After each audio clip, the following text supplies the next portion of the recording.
For folks who maybe it's your first time, welcome to the San Francisco Dharma Collective, Well of Being. This is a beautiful Wednesday night community here where we get to have this little island of sanity together. And as I was kind of getting ready for our course tonight, it just, it feels like such an unbelievable gift that we get to be here together. And something I like to remind us of is that every single person who is here, every single person online, like this is such a huge generosity, you all showing up here for each other, for this community. So thank you, thank you, thank you for being here. Yeah. And tonight we will continue, or if it's your first time, you will begin working with this wonderful 8th century text by Shanti Deva called The Guide to the Bodhisattva Way of Life. And this is a text that I won't call it timeless because there are some pieces that feel a little tired, let's be honest, but it has a timeless quality because the invitation of this text is, can we find a way to keep our hearts open with the world on fire? And we need that. We've always needed that. And the kind of insights and wisdom of this text to help us with that quality of bodhicitta, the awakened heart. It's very tenderizing, very tenderizing. I make it through about 2 pages a week, so it's taken us quite a while. No promises. We might get through at least, there's 2 opening stanzas that I want us to review. And in the context of this community and this evening, you know, our intention here together is to practice, but also really to reflect and connect. The teachings, these are oral traditions. You know, that someone wrote them down, thank God. But the way we really experience them, the way they come alive for us is in making them, you know, here together in community. So we will be doing the meditation together, reflecting on that practice, and then looking at, we're finishing up the chapter, my favorite named chapter, Heartbreak with Samsara, which I think someone should make an album out of. Those who are musically talented in our sangha, you know yourselves, think about it. And Heartbreak with Samsara is really this invitation to see clearly what actually makes us unhappy and what are the true causes of our well-being and happiness. There's maybe one of the most famous lines of Shantideva that I think about quite a lot. And he has these kind of like searing one-liners for us that really invite us into that inquiry. And he says, most of us in haste trample over the very causes of our own happiness. Most of us in haste trample over the very causes of our own happiness. So we're kind of so eager to get to that shiny thing out there that we're missing the beauty along the way. And a big part of this book is to see that the true source of our ongoing happiness and well-being is actually loving everybody else, like very well. And there's a really beautiful kind of synchrony with it, because once we start to feel the goodness that is always already here, like the light, the goodness that is always already here, the only thing we want is for everybody else to feel it. Like, of course, like that's what we want. So instead of, I should like everybody and I should want them to be happy, I want them to also, you know, that's a nice thing for me to do as a Buddhist or a good person. It's like this overflowing of the heart that knows itself. And it's vulnerable, these practices. And when we come here together, we get an invitation to kind of look towards the heart in this more undefended way that I don't think we can do on our own. And I don't think we can do even journaling. What are some of our favorite activities? I love and support many apps that help us with awakening, but there's also this piece of like coming together and really hearing and reflecting on these teachings that has a catalytic effect. I've heard from a number of you that when you meditate together in person, there's just a greater benefit. But also no pressure if you fall asleep for the whole meditation. Still benefit, right? It is hard when we're here later in the evening, to be practicing. So I'll give you some ideas of how to work with that. I want to say too, especially for folks who are newer here with us, that this is an entirely volunteer-run center. So you are here because of generosity, which is so beautiful. Like, we are held in the desire for all of us to be practicing. And we have tonight mace at the door. Oh my goodness. So we are really held with a lot of love and protection. And the center, as many of you know, it can get pretty live out there. There can be like some bumping beats. We had some like window vibrating bass go by earlier. That could happen. No problem. That's not in the way of your meditation. So if you're practicing with us here in the center, just, feel at ease to be held here. And after we practice, there's one bathroom in the back. There's tea, there's water, and make yourself comfortable. And for friends at home, of course, you know where your bathrooms and your tea are, so you're set up. And tonight, I want us to do a compassion practice that actually leads us more to a clear light or open awareness practice. And I want to read us a couple inspiring stanzas here.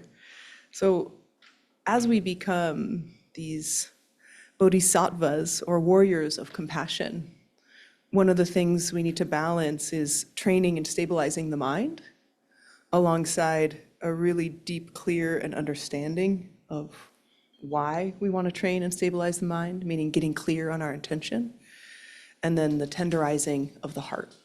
So there's these different aspects of it.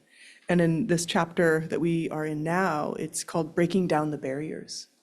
And it's highlighting the paramita, or spiritual quality of meditation.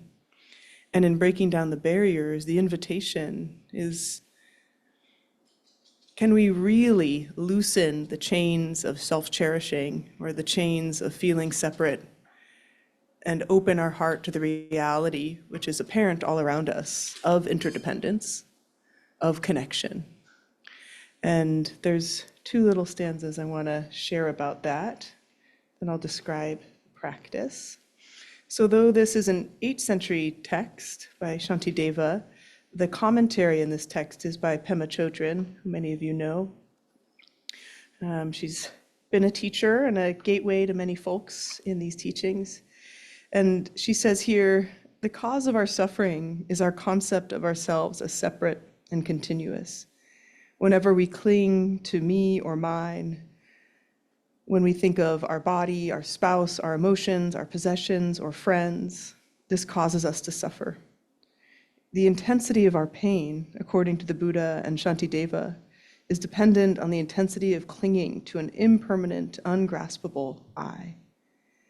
And so here, what she's highlighting among Shantideva's teachings is we so much want to avoid this difficulty of suffering, but often, again, we hasten over the very causes of what could reduce our suffering, which is recognizing the common humanity of all around us. And then there's this beautiful little line from Shantideva, and his are more in these kind of pithy stanzas. And he says, seeing then the faults that come from cherishing myself, the oceanic qualities that come from loving others, I shall lay aside all love of self and gain the habit of adopting others. So seeing then the faults that come from cherishing myself, the oceanic qualities that come from loving others. And that relates to our practice here tonight. So we are going to engage in this practice, sometimes described as, can we have an equalizing of ourself with others? Can we break down these barriers of our compassion to feel that all beings, just like me, are seeking a sense of happiness, contentment, care, and connection? And the idea of that can feel alluring, but to feel it in our practice can be quite different. So sometimes we need to use, these methods of concentration and imagination. And I think it's also helpful when we're thinking of equality of ourself and others, and we want to generate a sense of compassion, to think of a way that we know that's very clear to us that's hard, some aspect of our own suffering, and then do the imaginal work of imagining how many other people are just like us in that suffering. And so I think, sometimes before practice, I like to give people a little cue so they don't spend the practice time thinking of, among the myriad list of things that are not going well in my life or might be hard, which one am I going to practice with? So if you need any extras, I'm sure I can provide some, but maybe giving yourself a moment and thinking of, like, what's an area of life that feels hard to hold, right? That's hard to be with on your own, that is a struggle, right? We think of the mental health of people we love, maybe family members or friends. We could think of, having a difficulty holding the truth of difficulties going on in this world and the pain of injustice and suffering. There's many to choose from, and I invite you to choose one that feels juicy, like it's here, but not overwhelming. Given the context, we're here gathered in this specific way, probably only once for this night, which is so beautiful. It's like imagine that instead of the night sky being the same constellation, the night sky is like different stars. That's how I feel on Wednesday nights here. Like there's some familiar, but we're all gathering in this unique way. And as such, choosing something, some area of the heart that would like our compassion, that doesn't feel overwhelming at this moment. Does everyone have something in mind, something that feels tender and present, not overwhelming? Any courageous being want to share what they're going to be practicing for? Since a big part of our practice is that all of us share this, it's no secret that we all suffer, right? Do we all suffer? You guys came to the right place. Because there's pupusas across the street, but yeah, good, you came to the right place. So anyone willing to share what they want to practice with tonight? And whoa, friends here, I don't know where the mic went. Oh, you got it, sweet. Tom, do you want to share? Since you have the mic, sorry. I knew you were going to say that. There's been a sort of a kind of a pattern of kind of a sort of a perpetual argument that sort of keeps happening kind of below the surface within members of my family. Yeah. And it's sort of like, and I'm always sort of ready for it to happen, so I'm anticipating it, so I'm sort of bringing it forward, and it's like, and after it goes on, I'm just going, Yeah. Here it is again, why am I doing this? Yeah. And so it just sort of feels like it's this kind of repetitive, like low level or sort of thing. Yes, thank you. Sounds like a great thing to practice with. Anybody else?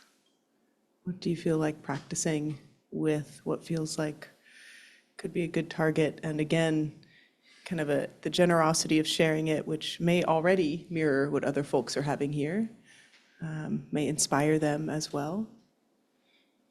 Anyone?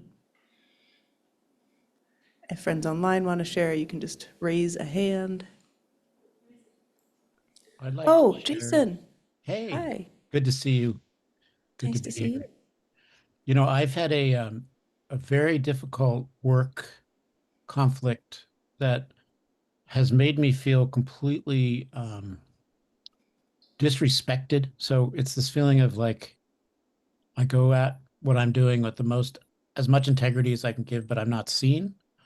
Yeah. That's how I feel, and I'm just going to have compassion for that, for the kind of the equality of this is the best I can do. And it's good enough. I don't have to Beautiful. feel like I don't know, I've been feeling really, really stressed about like feeling like I didn't deliver or like I'm not quite good enough. And I need to just have compassion for that. Beautiful. Yeah. So instead of giving yourself that second arrow of not only do I feel unappreciated and unseen, I wish I was acting differently. Yeah. Or I wish something didn't happen that is the cause of this, but it's not really a Oof. problem, you know. So anyway, dealing with that is very It's heavy Yeah. right now, and I want to lighten that. I want to lighten it by loving it, by being okay with it. Beautiful. Thank you so much. Yeah. Hi, Claudia.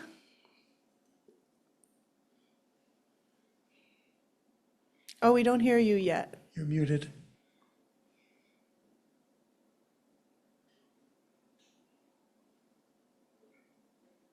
Oh, okay. There we go. Finally, I was unmuted. Okay. Hi, I'm in Mexico right now and got here about a week ago. And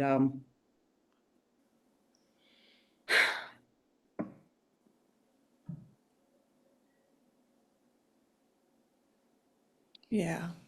yeah, I guess, well, you know, about my mom passing. Yeah.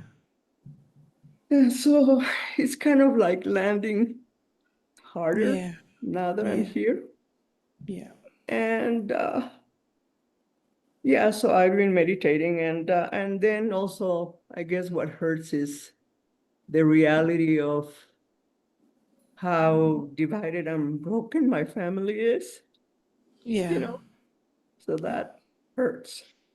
Yeah. And so I'm just trying to feel my emotions, meditating, and trying to have compassion for myself and others. But that's what I'm going to be working on.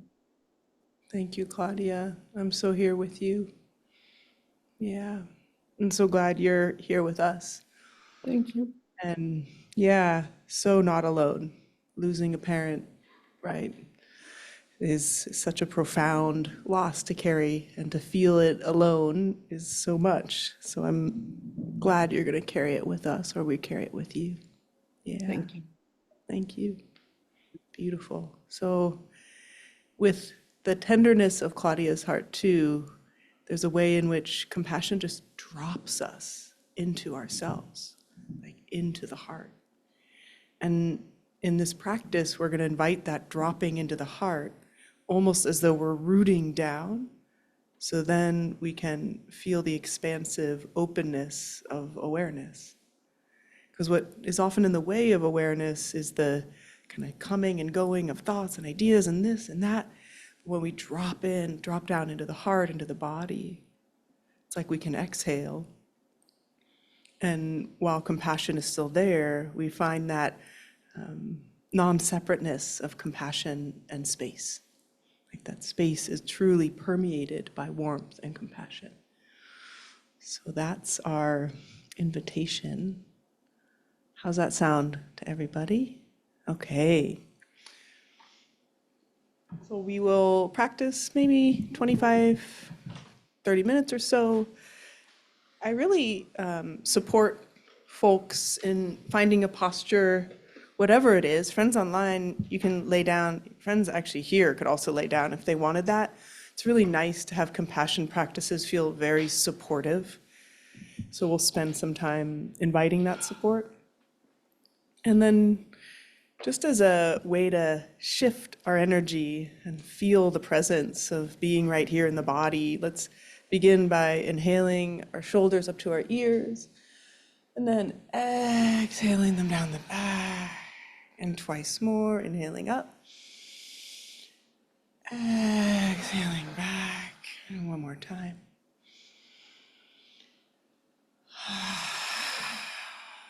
And you feel that openness of the chest, and almost as though the shoulder blades are kind of gently kissing each other in the back.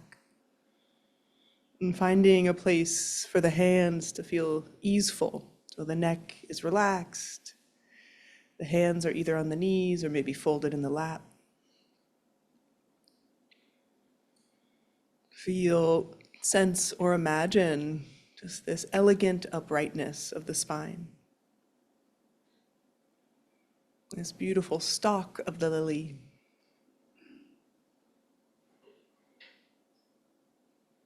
Gently feeling a little tilt of the chin towards the chest, which then further helps elongate and extend the spine.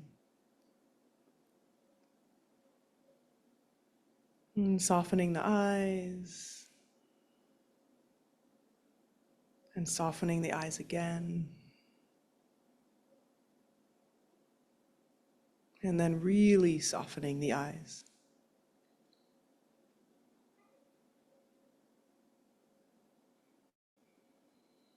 And keep that softening through the jaw and the chest, and the shoulders and the neck.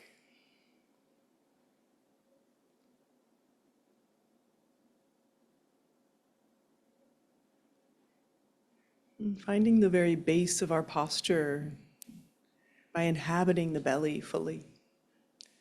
Breathing in and really feeling the belly rise as we breathe in. Breathing out, feeling the gentle falling as we breathe out.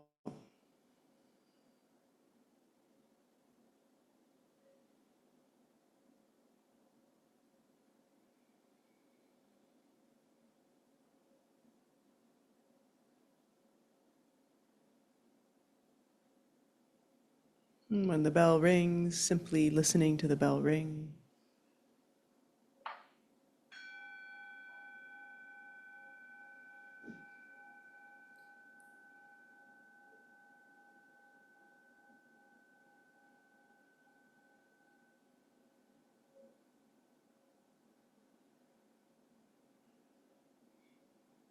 And for the first moments of practice, allowing your attention to roam freely, being like that wild horse in the open pasture.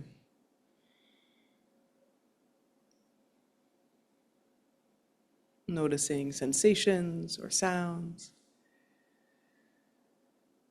thoughts coming and going.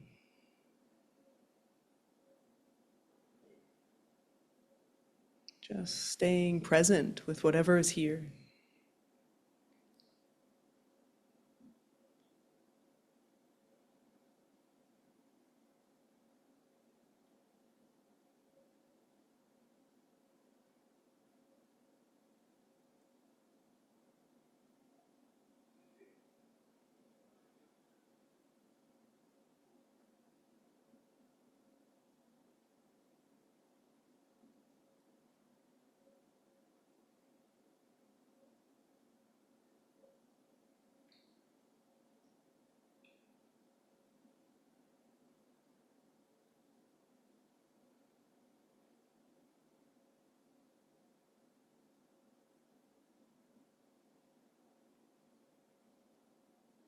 And the mind might wander, finding ourselves no longer in the present moment, but in a distraction, fantasy, memory, or image.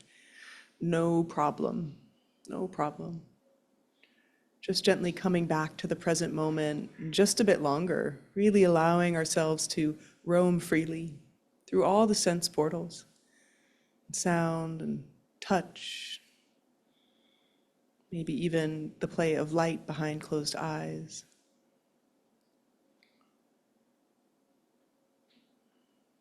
And then whatever is in this sense portal of mind, thoughts coming and going.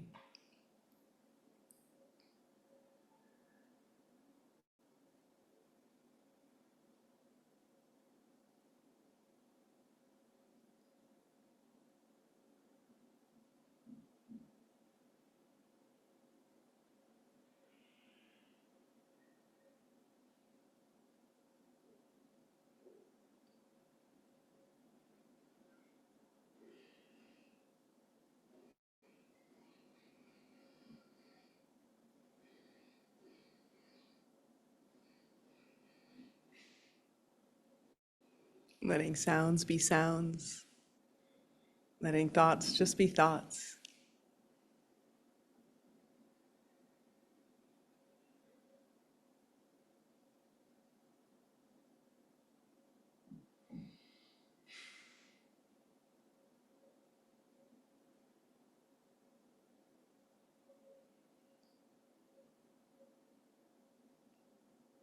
Now bringing that wild horse in a little closer, this wild horse of the mind, into the tactile sensations throughout the body.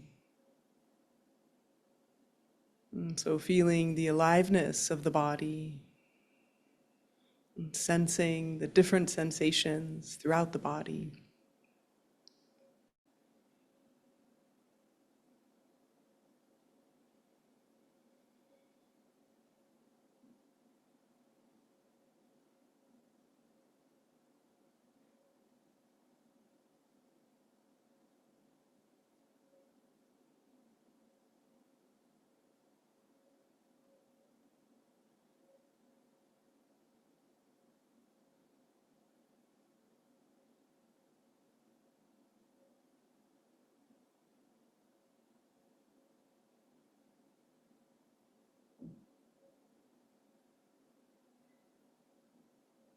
every time you get carried away.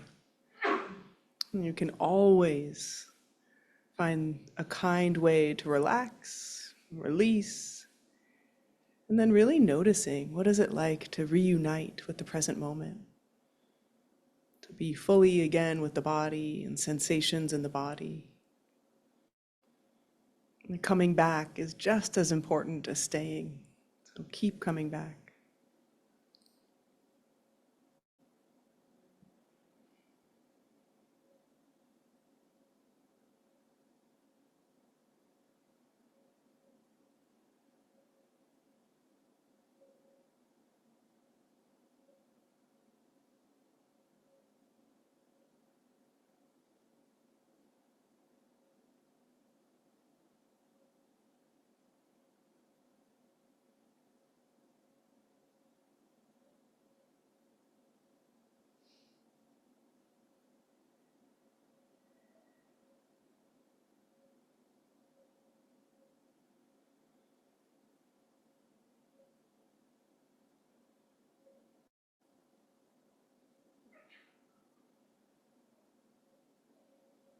And further helping the body, speech, and mind settle into their natural states, we now focus on the sensations of breath in the body.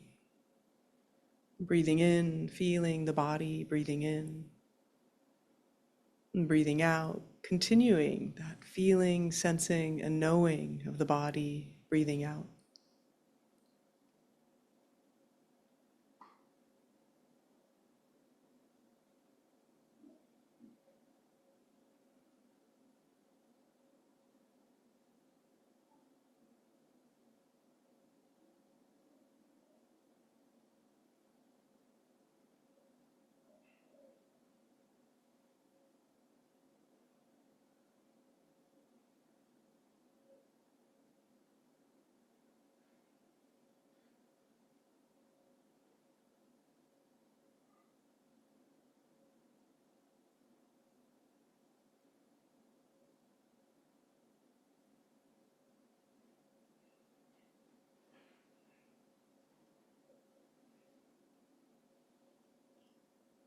Every single breath can be considered a full cycle of meditation. So even sustaining the attention throughout one inhale and exhale, we are gathering and generating this force of attention, awareness, presence.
Rounding off our breathing practice by inhaling and focusing on vividness, brightness, clarity through the inhale. And then exhaling, relaxing, releasing, and continuing bringing forth these beautiful qualities of attention through inhale and exhale, vividness and brightness, ease and gentleness.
no matter how many feelings of dullness or rapid agitation, excitation, no problem. We've begun to settle the mind, body, speech into their natural states. And we invite now a sense of stability and groundedness, inviting the earth beneath us to really feel the support that it is, here to hold our practice of compassion right with us.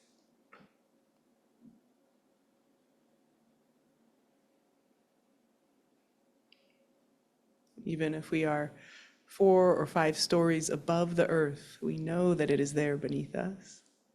It has supported us our whole life with everything we've ever needed. And so feeling that stable support, that loving support of this beautiful planet, atmosphere, feeling held here in just the naturalness of our being.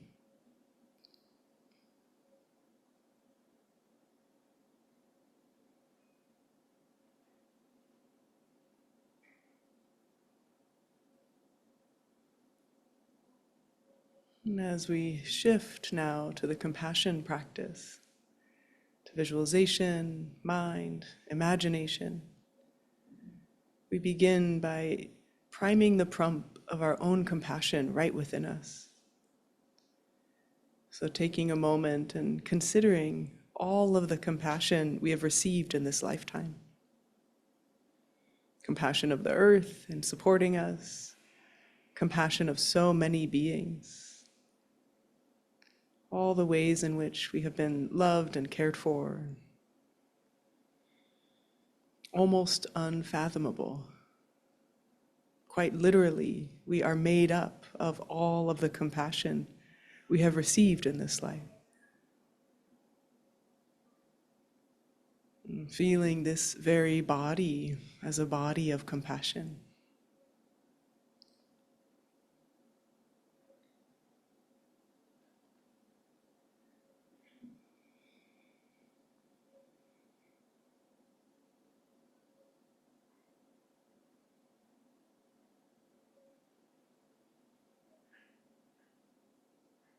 Engaging imagination and memory once again. Imagining all the ways we've extended compassion in this lifetime. All the beings we've loved and cared for, supported. Even when the heart has been broken or despairing or overwhelmed, compassion returns, comes again and again.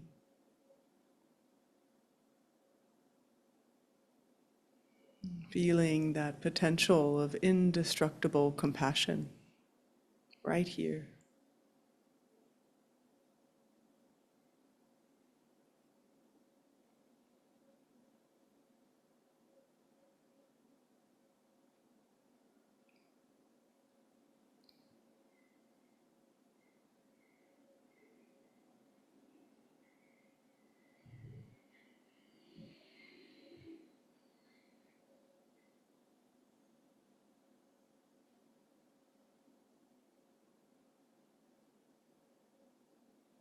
Beginning this process of helping us see the non-separateness. We imagine that every single being, just like us, wants to be happy,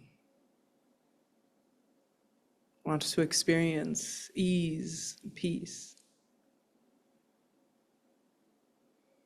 So desires to alleviate their own suffering.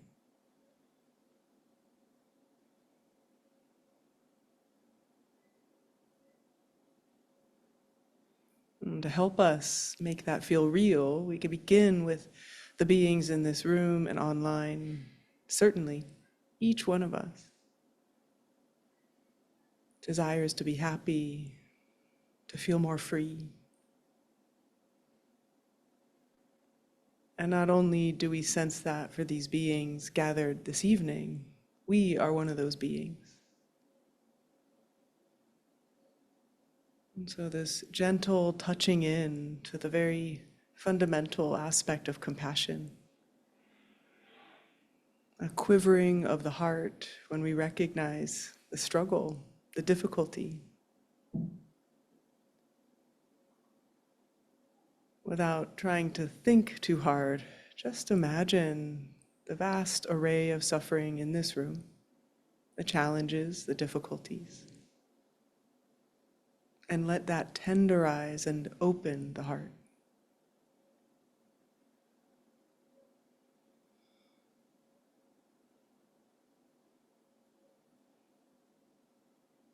Feeling the stability of this body of compassion, this indestructible nature of our compassion.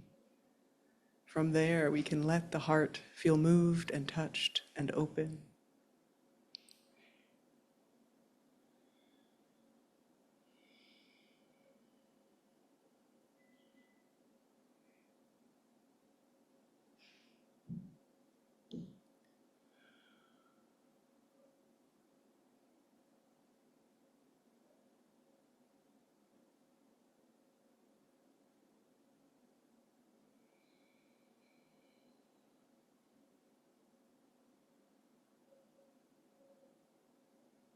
And if we can feel some sense of the tenderness of the heart, we can also imagine a radiance of the heart as we sit in the truth of our shared difficulty and struggle. We find ourselves radiating, bouncing off one another with this care and compassion.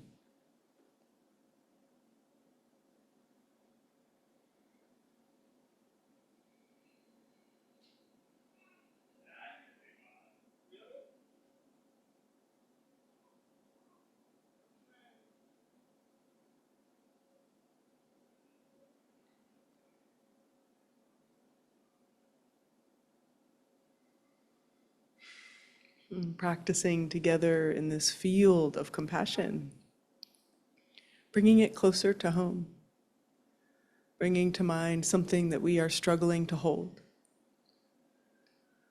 something that feels heavy on our heart, whether it's feeling misunderstood, whether there's difficulty interpersonally with friends or family, whether we are meeting great loss. Taking a moment and giving ourselves this time to meet, to face, to be clear and accompany this heaviness of the heart.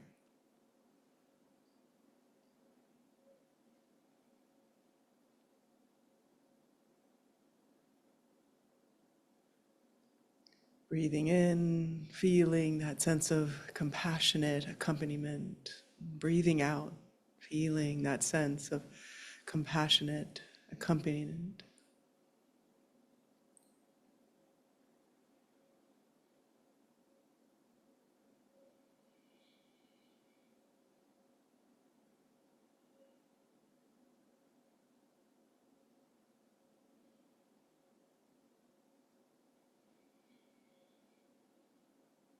Noticing the body. What are the sensations in the body now? How are they moving or shifting?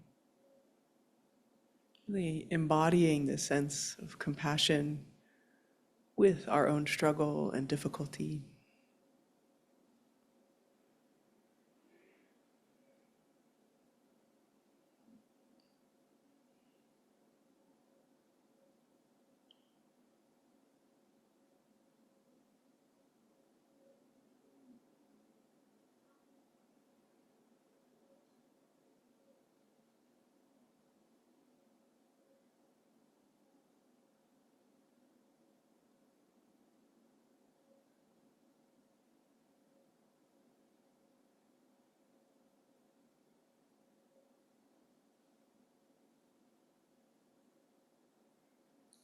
Taking one more step together, breaking down the barriers. Imagining, no matter how unique or specific our challenge is, imagine all the other beings, just like us, struggling with something similar. also meeting loss or uncertainty, frustration, and allowing the heart of compassion to be open to other beings who, just like us, are holding this in their heart. And feel, sense, or imagine the heart radiating compassion to other beings.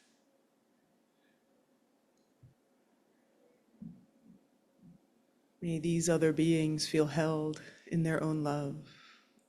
May these other beings experience peace and ease amid the difficulties. Giving our full force of attention and awareness to breaking down these barriers and sharing this compassion from the heart.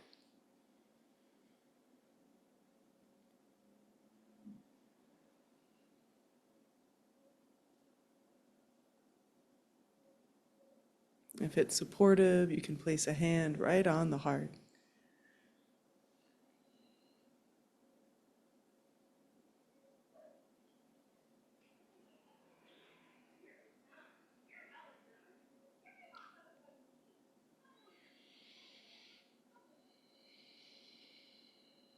If it feels too much at any moment, come back to the breath at the belly. If you get distracted, no problem. Keep coming back. Just a bit more time here. Seeing this shared humanity of our struggles and difficulties and finding the strength of our compassion. Paradoxically, letting everybody else in often energizes the heart, opens and tenderizes. More compassion for ourselves, more compassion for all beings.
Gently, gently, releasing the image or idea of other beings, releasing the hand on the heart.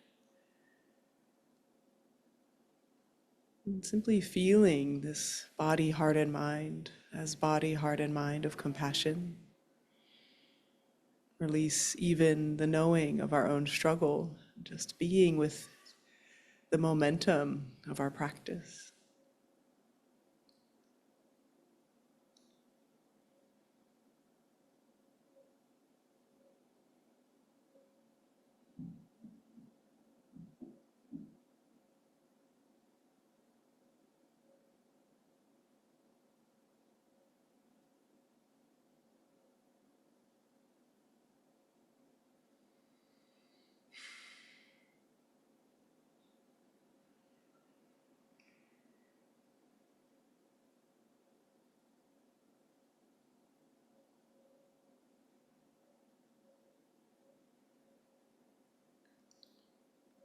Leaning back in the mind.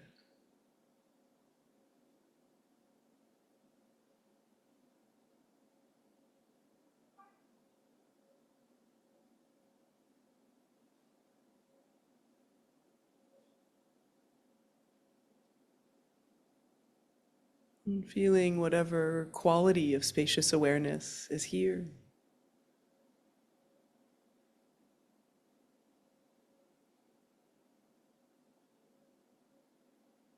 That which is infusing all other experiences and phenomena.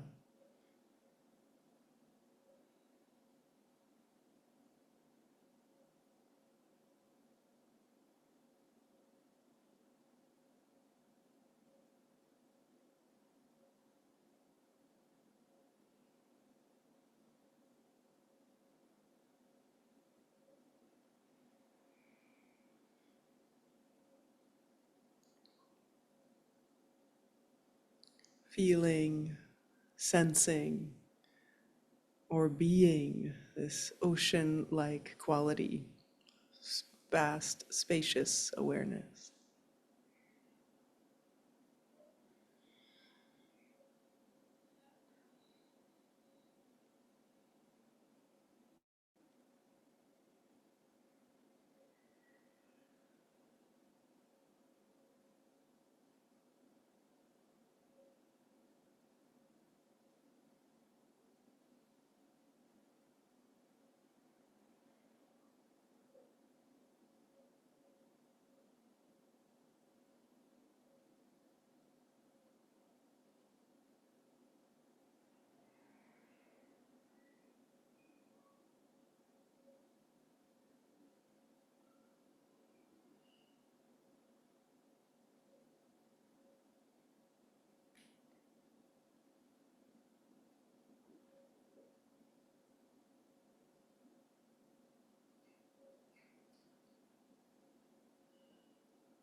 Very gently returning attention and awareness to the breath and the body.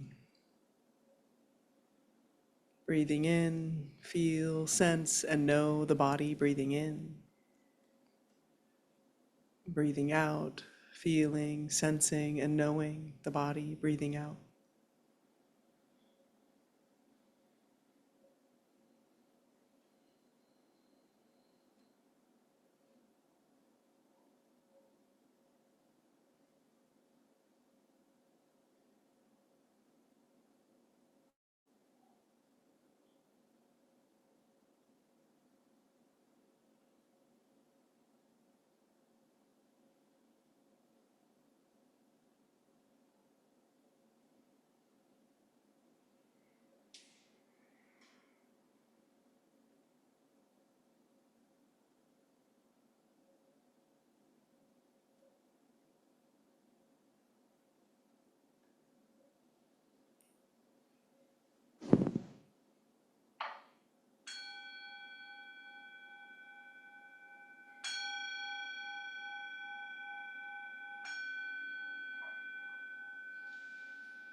Thank you for your practice. So beautiful to practice with you all.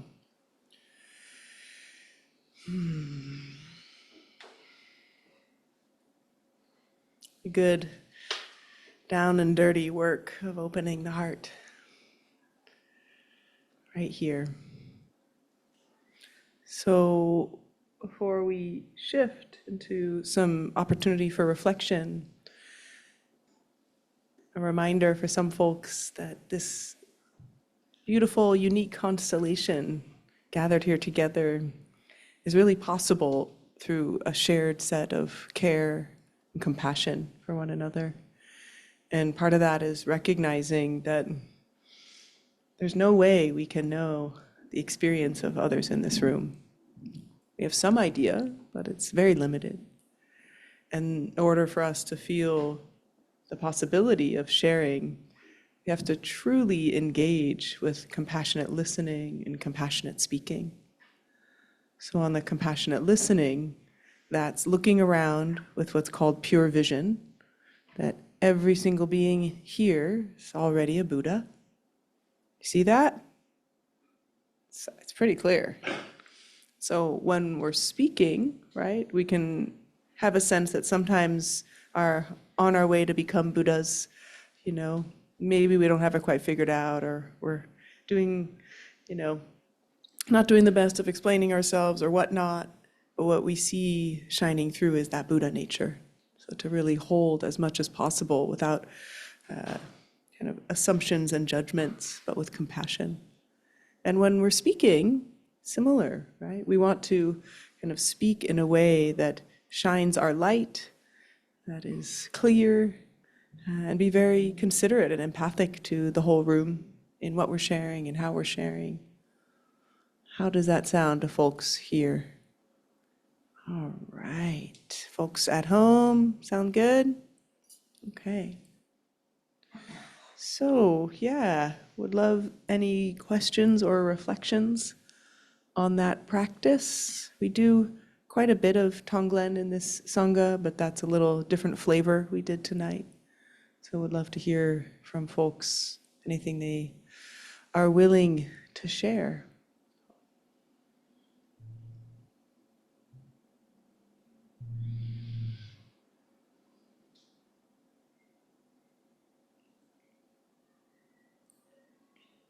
Thank you, Gladys.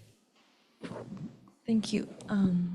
This is more of a question. I know there's no wrong way of meditating, but I think in today's practice and yesterday's practice, which when I entered that space, I was sending compassion to a future self, almost like today, during today's practice, I was thinking about a particular hard emotion or event that I wanted somebody to show up for me, but that person, I project, this person will not show up for me. But it turned out, then like all my breathing, the practice started to send to my vulnerability, like due to the injury. Yeah. So I think the two is related because I haven't sent enough compassion to myself. Yeah. Then I project, or like I wanted the care to be sent from others. Yeah. Then like it becomes just all the compassion sending to myself. It's very beautiful.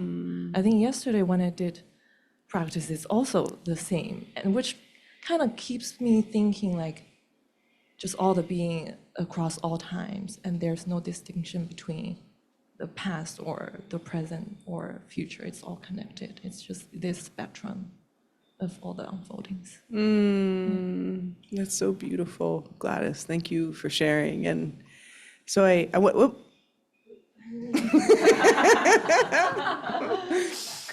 You don't just share a quantum view of compassion practice without a little follow-up.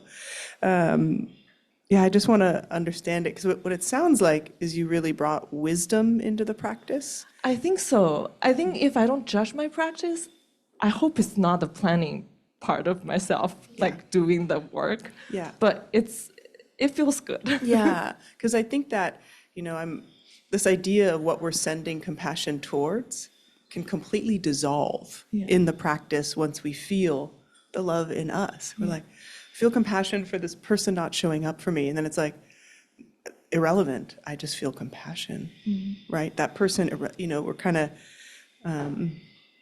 clearing away anything. So it's so beautiful. Thank you. Yeah.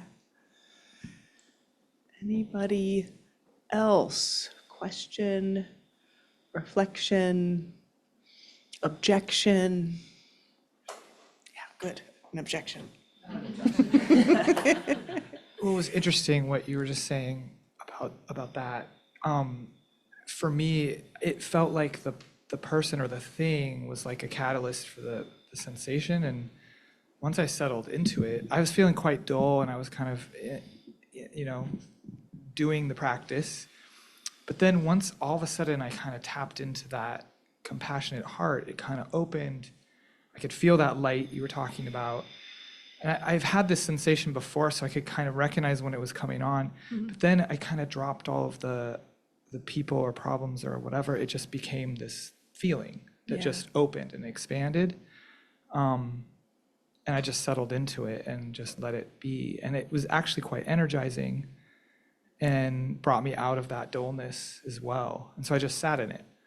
And so that felt, it felt good. Yeah, beautiful. And I think you're kind of touching that awareness is actually naturally energetic. And even if we're form body tired, like even if our physical or form body is tired, that we can find the energizing quality. And it's interesting because then it makes you think of like, well, then what is dullness? Is dullness me kind of like, you know, avoiding, resisting, you know, like Yeah. it makes us more interested other than, oh, I'm tired. It's like, oh, okay. But like, But what then else? you're not. Right. And then I wasn't. Yeah. So it's just interesting because Yeah. this has been my whole afternoon Right. Yeah. We've been, yeah. here together Yeah. for this whole afternoon, and Yeah. I found energy again. So through the compassion. It wasn't So, just the falafel. no. That's so beautiful. And I think that quality of like being able to relax and release, like that is, what did he say here? That is the oceanic qualities that come from loving others. Mhm. And I think I mentioned this, but after the month-long retreat, one thing I noticed was that clear, spacious, clear light awareness for me was coming through bodhicitta, through that heart. It was really coming from like me praying like, oh my God, can this day be less hard than yesterday? Like, what do I need in my practice? And then like, oh, everybody struggles. And then, like as you described, that choiceless, empty, open, warm place. And what I love about, you know, and what Gladys was saying, all beings, all time, is that warm, spacious, open place is not bounded by time. It does actually feel timeless. Yeah. Yeah. Yeah, yeah. And that's, I'm not saying that's true and this isn't true, but it does give the dimensionality of consciousness. And, you know, as Gladys was pointing to the quantum view, which I always appreciate, you know, what we're experiencing in kind of consensus reality or relative reality is not the whole thing. We know that. And just that little bit of wiggle room can be such a relief. So, yeah, Thanks. thank you. Anybody else? Oh, I'd like Jason, I to, saw your hand. Yeah. I'd like to follow up just because I love the practice getting into the compassion, just really released. I really dropped in. And then I was really ready for compassion. And I went through this whole process of really letting go and forgiving and surrendering and like really feeling the sense of, I was kind of curious about that surrender and forgiveness. So I wanted to ask you about like, how does surrendering and forgiveness sort of fit into compassion? But I Yeah, also had just wanted to share that like I forgave and I surrendered and then I got really pissed. It was like I completely surrendered and forgave this person that I'm having a conflict with. And then I just went into this deep rage and anger and resentment. So, At you the know, same person? yeah, I mean, I felt like what I'm working through is trying to have compassion for this person that I really am angry about with. I Yeah. can't let go of it. I think about it at night. I think about it while I'm meditating. It's been Yeah. really hard. And Yeah. this proves to me that even though I was in a deep forgiveness and compassion space, I still was triggered. And so anyway, that I Yeah. just wanted to share that. It's pretty Mm, revealing for me. yeah. Who can relate to that kind of persistent yeah, you can't see this room, but like every single person. It's so hard, and it's so hard on practitioners who, like, you know, you mentioned it in your beginning of like, I should be doing it better somehow, you know? And when we feel unseen, betrayed, we're getting to like a very, what's called like primal or universal trigger, you know? And it may also reveal to us something about our early life, not being seen, heard, and held. And when we touch that kind of material, like it brings up a lot. And from the psychological point of view, you know, there's just a lot of database, there's a lot of perception that kind of makes that what should be a 30 to 90 second experience of emotion, this ongoing tormentor, right? From the Buddhist point of view, they would just say, too much self-cherishing, right? Like just cut through. And it's like, oh, how do I do that? You know, and part of it is that, you know, compassion. And it's interesting, I'm wondering if, you know, just as I think Gladys was pointing to as well, you might not have enough filled up on the compassion and care for the hurt of yourself. sometimes we want to be forgiving of the other before we are sufficiently resourced to do so with our own compassion. And so then it'll kind of bounce back. And to your other question, His Holiness the Dalai Lama, in his beautiful book, Beyond Religion, which is essentially, a guide to secular ethics, which is essentially just a guide to compassion by any means necessary at all times. And he makes no distinction between forgiveness and compassion, with the clarity that forgiveness is not allowance or making it okay, but that there's a different way of relating to hurt. And so the rational mind trying to forgive is that's our kind of ancient database triggered place. And so I think even I would suggest possibly, Jason, just continuing to have compassion for the part of you that can't let go instead of trying to forgive, and that will possibly, give I've noticed sometimes the forgiving happens when you're not paying attention. You're like, oh, I just in practice, oh my God, I'm not mad at that person anymore after how many decades? And it's it just, so, and I love and really do admire the desire to kind of wrap this, thorn in compassion, right? Shantideva says, we can't wrap the whole world in leather, so let's wrap our feet.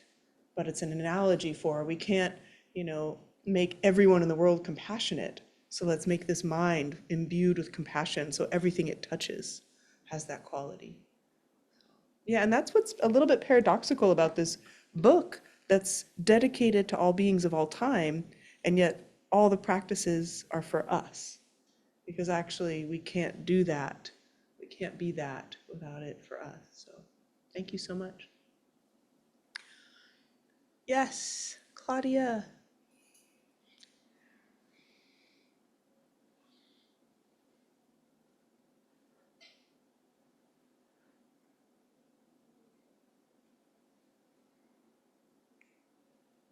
Can't hear you yet. Can you hear us? I hadn't been Oh, unmuted. we heard you. Perfect. Yeah, Yeah, we I hadn't been unmuted yet, but I kind of have a follow-up question from what Jason was saying. When we were doing the practice tonight, I was thinking about an uncle who was almost like my mother's brother, and he's not going to show up to her memorial. And I was very disappointed, and I got very, very angry. And as we were doing the practice, and I was trying to really embrace everybody, I thought about him, but at the same time, I felt like I should have compassion for him. Yeah. But it wasn't really so wholehearted. You know what I'm saying? Yeah. And Yeah. I struggle with that sometimes because, for example, with what's going on in the world and in the US in particular, I struggle with not wishing bad to people who are evil. I don't know what you're talking And I know that I should not wish them, but sometimes very rarely I really kind of dig in a little deeper, and then I feel, wow, I feel sorry for these people. But it's hard sometimes to have compassion. Eve, I don't know. Do you have any antidote for that? Or, I have just the thing. No. Yeah. Because Yeah. I think I am going to write to this uncle, and I do want to, forgive. I guess as we know, anger is because we're hurt. And so I want to forgive, and I want to try to understand and have compassion. But at the moment, I felt like, oh, I should. Yeah. It wasn't Yeah. really spontaneous, honestly. Yeah. So Yeah. I love your honesty. I think it's extremely relatable. And I'll just take the two parts separately, with, the personal loss and then the kind of fracturing in the family system, which is so common, you know? And, you know, there's the compassion you can have because he's also lost someone that he loves, right? That's true. And so without the rest of it, you know, the thing that makes you so similar to him and to his experience. And I so appreciate what you shared, Claudia, because I got to do my practice about my mom and was thinking of you. And it just makes so alive when we share that with someone, you know? And so that, you know, because whenever we're like shoulding our meditation of compassion for someone, it just sucks. Yeah, it does. It just, it's like, you know, dry and brittle and nasty, you know? Yeah. It doesn't have the juice. But that the thing that you really do share is this loss, you know? And so that could be possibly a way to feel connected without needing to forgive. And then there's always the compassion for the part of you that, you know, doesn't want to let go. And there's such an interplay when we have grief, you know, with all these different emotions. And sometimes we just kind of want to like put a, what is the thing you put on a horse to me? You know, like not the saddle, but bridle, reins. You kind of want to saddle or whatever you do to a horse, right? Is anger like pulls us out. Anger is that horse to get us out of the feeling of despair, right? When we're just in that truth of our sadness, it can almost feel overwhelming and we're like looking for a different feeling. And I know you know this, Claudia, because I've seen it in your heart and in your face that like the sadness is so beautiful to be with, you know, that ingredient that can season and ferment you as so few human or divine ingredients can, you know, that line, just that beauty of how sadness can really actually open to such a place of openness and spaciousness. So, yeah. And then for the world, woo, are we out of time yet? Oh, I mean, it's very hard to have, you know, compassion or to feel the obligation to compassion to people who are perpetuating great harm. It's just, and we don't want to force it, and we don't want to lose our minds in despair and overwhelm. So the only sane choice is compassion, but again, really resourcing ourselves of this is so hard to bear, the injustices, the difficulty, the pain, the violence, the senseless suffering. This is so hard here. It's so hard that people are acting out of such delusion. And then those kind of murderous desires that arise now and then. Yes. Yeah, like, yeah, that's also true and real. And I think, yeah, giving ourselves the flexibility that it, you know, to be with also the great sadness of this time. This is a very sad time.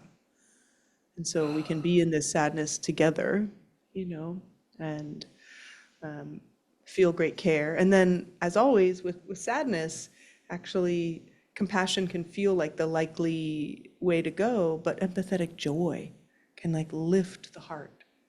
So beautiful Joanna Macy, who passed this last week, and letting our heart be lifted by her goodness. And if you don't know her, wow, look up some of the goodness. You are in for such a treat. So to let our heart be lifted, not only by kind of the people we know, but the beings in this world who really are doing good. That's the antidote.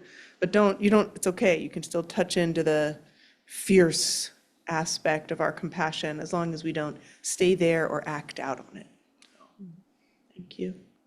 Thank you. Any other questions or reflections on that practice? Anybody get a little clear light openness, spaciousness? Yes, yes, great, good, wonderful. I think it's an interesting way to enter that space. Okay, so I want us to close a little with Heartbreak with Samsara. It's the very last couple pages of that chapter. And one of the things in reflecting on this chapter is it really seems like a chapter about the truth of karma, the truth that like the actions that we are doing, the thoughts that we are having, you know, even our internal motivations, like this all has an enormous momentum. And whatever we are choosing will absolutely kind of reflect our future moments. And so a lot of the heartbreak with samsara is inviting us to stop trying to hold so tightly to things that will not be enduring, ongoing sources of our well-being. And we just habitually do it. It's just so natural to be like grasping onto people or jobs or places and being like, this is gonna make me happy, I really need this. And then that creates this kind of shielding away from the rest of the world and, you know, single-pointed focus that actually makes us very unhappy. So let's see here. One of the first stanzas is on these last pages. The trouble guarding what we have, the pain of losing it all. See the endless hardships brought on to us by wealth. Those distracted by their love of riches never have a moment's rest from sorrows of existence. So that's his version of more money, more problems. And just like, it's not that it's bad to have material wealth, like it sure helps in this city, woo!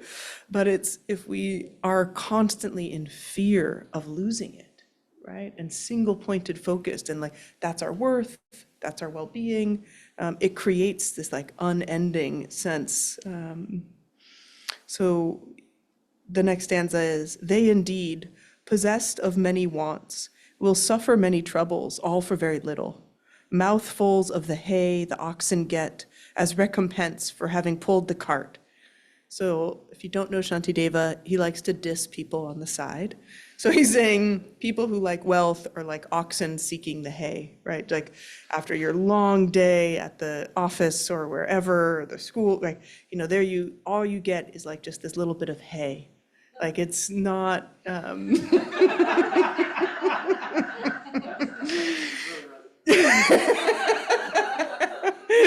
too close to home. And so this idea that, again, like we have to earn a living, it's not that, but that, you know, if we're single pointed on like, gotta get that hay, like we are kind of no better than an oxen. Actually, I think the oxen's better than us. We're the ones putting this burden on them. They'd be fine just grazing, right? But this idea of being so preoccupied with what we're gonna get that we've lost kind of the greater sense or purpose of what we could be dedicating our life towards.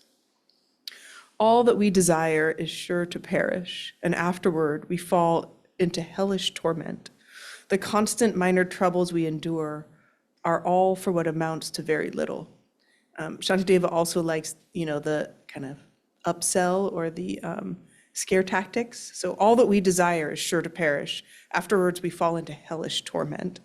And part of this is, and you know, Pema Chödrön says this a lot, these practices of breaking down the barriers between ourselves and others, of seeing the futility of samsara, these are really all practices to prepare us for death. Because when death comes, right, we don't take anything with us. And if we're accustomed to letting go and feeling connected, like I don't know if any of you read some of the accounts of the things Joanna Macy, who was a beautiful Buddhist teacher and steward of the land, lover of the land. I think the land spoke through her. And what she was talking about, her last days of just, wow, when you're really here with death, it's incredibly amazing. What a mystery. I can't wait to experience it on the other side. Like she had been so practiced in letting go and seeing the naturalness of life and death, not the grasping.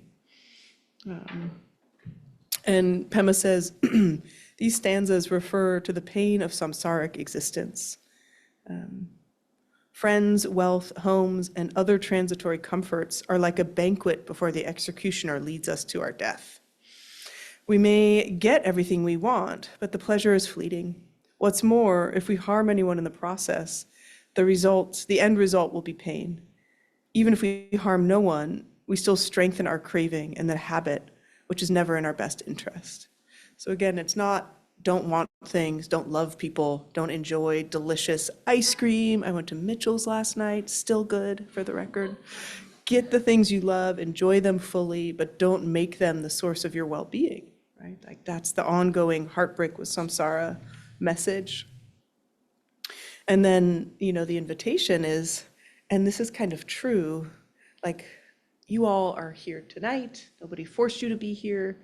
There's something about being in practice and in Dharma that is, satisfying, enriching, and nourishing. And when we pay attention to the enrichment and nourishment of that kind of endeavor, we like naturally start to seek it more. It becomes naturally part of our life and not as forced. And so he says, reflecting in ways such as these upon the excellence of solitude. Solitude is kind of a word he uses for practice, and often practice on your own. Pacify completely all discursiveness and cultivate the mind of bodhicitta. But in reflecting in ways such as these, so this way in which we need to kind of reflect on, like this heartbreak with samsara is, we need to cultivate this kind of repulsion with the ways we get in our own path. Like we just won't see ourselves clearly. We keep going after the same thing that doesn't serve us. So I'm curious, does anybody relate to that kind of getting in your own way, waiting for the hay, being like the ways in which we kind of retrace these habits and patterns, but find ourselves a little stuck in them? Yes. Anyone willing to share about that? What's that? What's the pull? Nope. Willing to nod my head. Yeah, I mean, there's such a pull, right? There's such a pull. And I've been better, but like I have this habit sometimes of wanting to lose myself in like stupid TV or movies, knowing that I have a hard time turning them off if I start them at night. And that's like a very silly example, but it really like deteriorating the quality of our sleep then deteriorates the quality of our practice, our presence, makes us more emotional. Like, and there I'll be, and this is the crazy part, like I'm like, I am pressing play next episode. I'm aware I'm pressing play next episode. Like, I'm not hiding from anyone here. Like, no one, like, I'm just, and you're like, who is doing that? Like, who's doing that, And they used to have this thing, they don't have it anymore, where it's like, you've watched 5 episodes. Do you want to stop? And you're like, right? But just this, that habit of like, and it's that we seek this, like, what Sokni Rinpoche calls, like, we seek this, like, greasy kind of love comfort. It's not like a true nourishment, but it's like, just take me away. Like, I don't want to be here. Like, take me somewhere else. And no problem, except that it's a problem, right? Because it's like the episode ends, I still don't feel good. And I actually feel kind of worse. I don't know, because I don't watch that much TV, after I watch something, like going back into the world around me feels a little destabilizing. And I'm like, I need to go back there. Like that, wherever that was safe. Like, I don't know what, So it's like, we have to get kind of honest with ourselves in these ways that we retrace these habits that pull us away. Yes, Victor, I think I see your hand. Hi, nice to see you. Nice to see you again. I believe one of the negative habits I have happens when I experience something negative at work, for example. And then hours later, I'm off work and I'm rehearsing that experience on my head. Yes. And then I do it over and over. And if I'm lucky, then I remind myself and said, that's over, that's history, that's part of the past. And I'm the one who's recreating this in my head. And sometimes, depending on the experience, I'm tormenting myself for something that something that actually finished and it's over. Thank you. Yeah. Thank you. Yeah, and it's interesting. I kind of wonder with those repetitive ruminations whether there's some element of us just wanting to control the narrative a little bit. Like if I recreate it and I know it from every angle, maybe I won't repeat it, or maybe I'll understand it in a deeper way. And that desire to like shift, shape, and control, as you said, it gets right in the way of acceptance and the true recognition of everything's changing, and whoever it was who was criticized at work isn't even who I'll be tomorrow. Like when we let that more porous sense of self, that more fluid, always dying, always being born sense of self, then what happened yesterday won't quite be as sticky. But it's, this Heartbreak with Samsara chapter, so much about karma and these habits and these patterns. And then the Breaking Down the Barriers chapter is so much about cutting through self-cherishing, cutting through this sense of like, me and the people I like, we are the ones that I have my care and concern for. And yeah, like other people, like I want them to be free too. But like this idea of actually breaking down the barriers so that every single being is someone you have equal compassion for most of us sounds heroically impossible. But it's not. And, if you drill down and drill down, like it actually makes sense. It makes sense to feel like that towards everyone. That's actually not an unusual way of orienting towards the world, but a pretty sane way to orienting towards the world. But really hard. It's so counter to how most of us have lived our entire life. It's like, what does that actually feel like?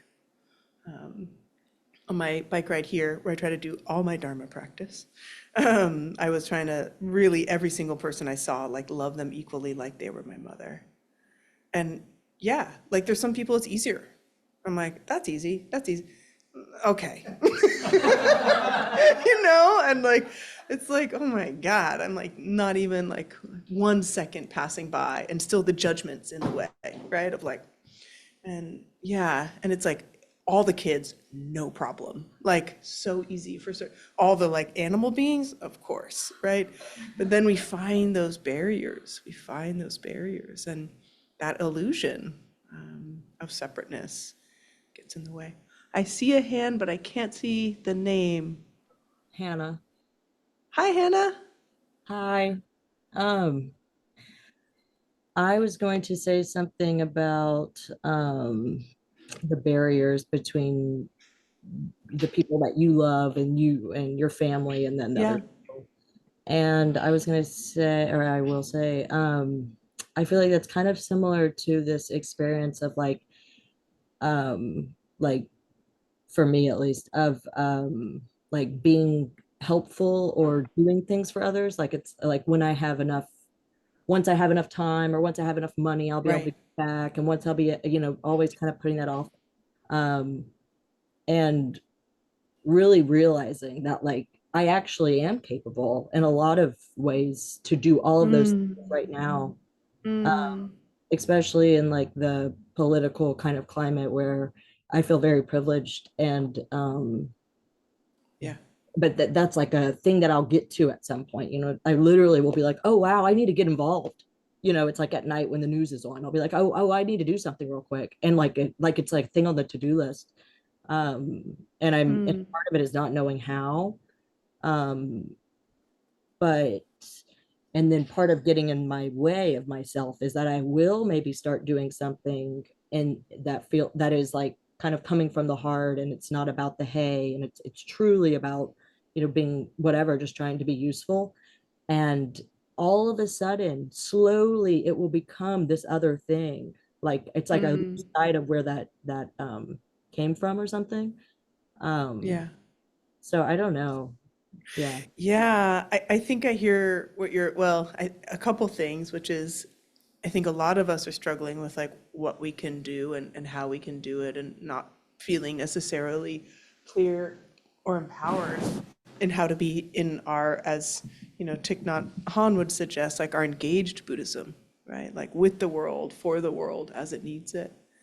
And then it is interesting, I don't know if this is where you're going, but it seemed like sometimes even that beautiful Bodhisattva aspiration can get co-opted by, other agendas going on too, right? So like, really want to help, I really want to do things, oh my God, I got to do it right.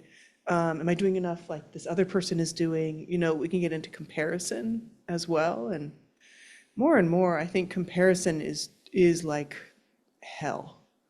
It's hell. And as long as our mind is a comparing mind, we have to like really, really engage in so much compassion in order to help ourselves get free from that hell.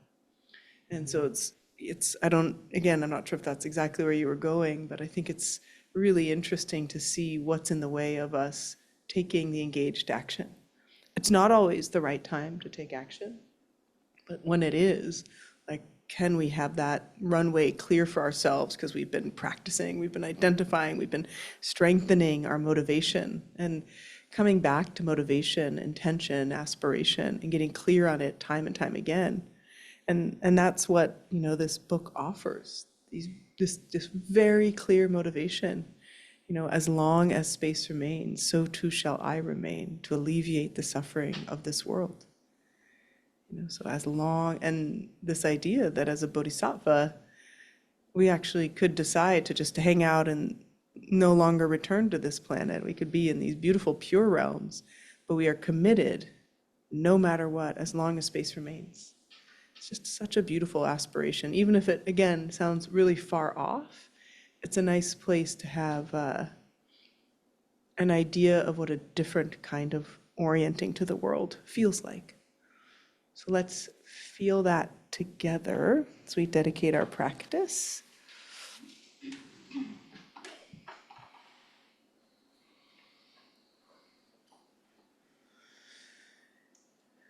So returning to the breath, to the body.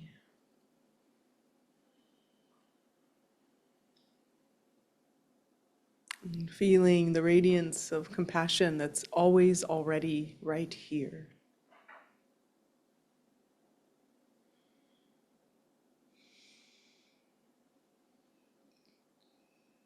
And feeling the groundedness of the truth of shared difficulty and struggle in this room, in this world.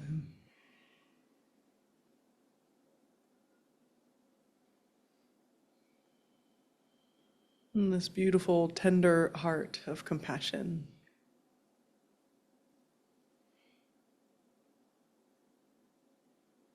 And if it feels comfortable and natural, placing hands together in front of the heart in a gesture of symbolic offering. We offer all of the generated merit and benefit, all the energy that we've spent this evening together, reflecting, practicing. We offer all this goodness up. May this create momentum that travels all across this world and beyond, that all beings everywhere could experience safety. All beings everywhere could feel free from inner and outer harms. That all beings everywhere could know love and belonging and feel free.